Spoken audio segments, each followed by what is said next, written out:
Imagine you're a young woman living in ancient Greece. One ordinary morning, people begin whispering your name. They believe the god Apollo has chosen you. At first, it sounds like the greatest honor anyone could receive. You think your life is about to become extraordinary. You have no idea. You're about to give up almost everything. This is the story of the Oracle of Delphi, the most mysterious woman in the ancient world. For nearly 1,000 years, people from across Greece and even distant kingdoms traveled hundreds of kilometers to reach the sanctuary of Delphi. Kings, generals, philosophers, merchants, and ordinary farmers all came with the same question. What does the future hold? They weren't looking for advice from a wise person. They believed they were speaking directly to a god. The woman at the center of all this was called the Pythia, the high priestess of Apollo. She wasn't considered a fortune teller. She was believed to be the voice through which Apollo himself answered humanity. But becoming the oracle wasn't glamorous. It came with sacrifices most people today would never accept. The first sacrifice was your ordinary life. Once chosen, your identity changed forever. You no longer lived simply as someone's daughter, wife, or mother. Your entire existence belonged to the temple of Apollo. Ancient sources suggest the oracle had to devote herself to religious duties and maintain ritual purity. She spent much of her life preparing for ceremonies instead of living a normal life. The second sacrifice was freedom. Every important decision revolved around the temple. The oracle couldn't simply wake up and decide to travel, start a business, or live wherever she wanted. Her role demanded constant dedication because thousands depended on her prophecies. The third sacrifice was privacy. Imagine having the most powerful people in the world constantly watching your every move. Kings wanted victory in war. Merchants wanted wealth. Parents wanted healthy children. Entire cities wanted guidance before making life-changing decisions. Everyone believed your words could shape history. Every prophecy carried enormous pressure. One mistake, or even one misunderstanding, could influence the fate of thousands. Perhaps the greatest burden was that your words were never straightforward. The oracle spoke in mysterious riddles and symbolic language. One of the most famous examples involved King Croesus of Lydia. Before attacking the Persian Empire, he asked the oracle whether he would win. The prophecy replied, "If you cross the river, a great empire will fall." Croesus assumed it meant Persia. Instead, the empire that fell was his own. Because the prophecies were often cryptic, people interpreted them however they wished. If events ended badly, blame often followed, even when the oracle's words technically came true. But how did the oracle actually give these prophecies?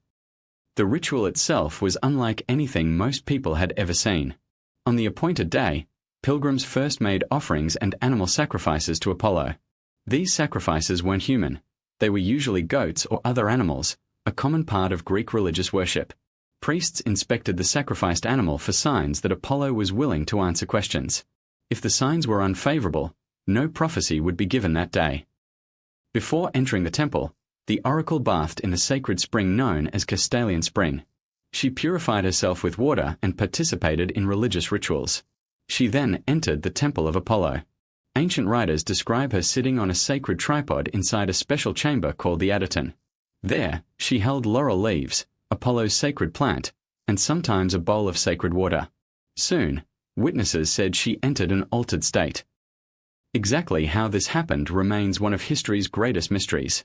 Ancient Greeks believed Apollo filled her with divine power. Some modern researchers have suggested that natural gases rising through geological faults beneath the temple may have contributed to trance-like experiences. Others argue there isn't enough evidence to prove this. The truth remains uncertain. Whatever the cause, the oracle began speaking. Sometimes her words sounded poetic. Sometimes confusing. Sometimes terrifying.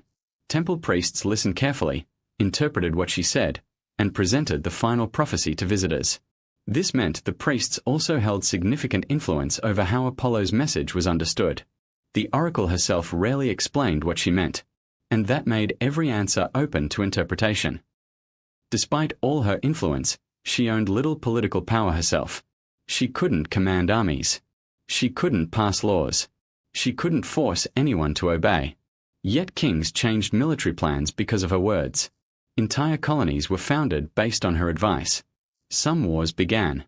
Others were avoided. That is an incredible amount of responsibility for one person. There were also dangerous moments. During times of war, Delphi itself became a target because everyone understood how important the sanctuary was.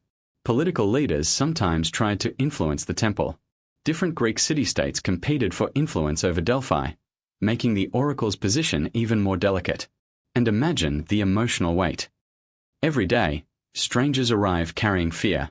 A father asking whether his son would survive battle. A mother praying for a healthy child. A ruler deciding whether thousands of soldiers should march into war. The oracle had to answer questions whose consequences could change countless lives. Yet history remembers only the mysterious prophecies. It rarely remembers the woman behind them. She sacrificed a normal life. She sacrificed privacy. She sacrificed freedom.